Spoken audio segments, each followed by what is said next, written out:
MP ka Tura Saleng Sangma ula kentu ban Khmih bat toket Bniah ban pentikna ye Jingpyndonkam hok ya ka Pisa jong ka KHASI ula pen pau ye jing snow kia Halor ki work order ki ba shongdor da ki klur na ka benta ban shna ya ki street light wat la ye ka Pisa la be da ka sarkar pedeng ula ong ba de ban ujor da ka FIR ban pentikna la da ki long ne em ki ba shisha menteri rang ba gejela ukonrat Sangma dangshen ula pentikna ba on sabu ye ki solar street light Hagishnong kiyo bat ki chakasa abriu da ka Pisa na ka Ministry of Environment, Forests and Climate Change but shen on sasdang no ya ka kam.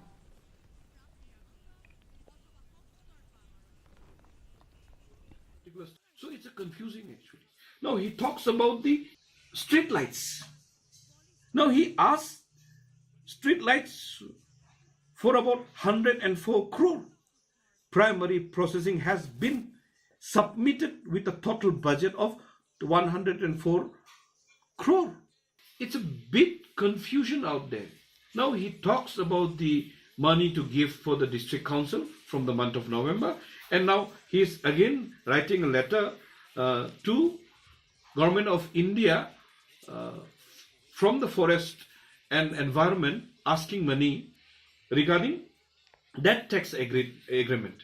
That means the government of Meghalaya wants to give the salary from this particular amount, which if they get it in the name of development for the people of Garo Hills, okay, whereas they want to give this particular for the salary. So he should have been clear regarding this one. Why he is giving statement after statement, explanation after explanation, one after another. Daki hajar ngut kinong hikai ad hoc hapo kalama jang ka Federation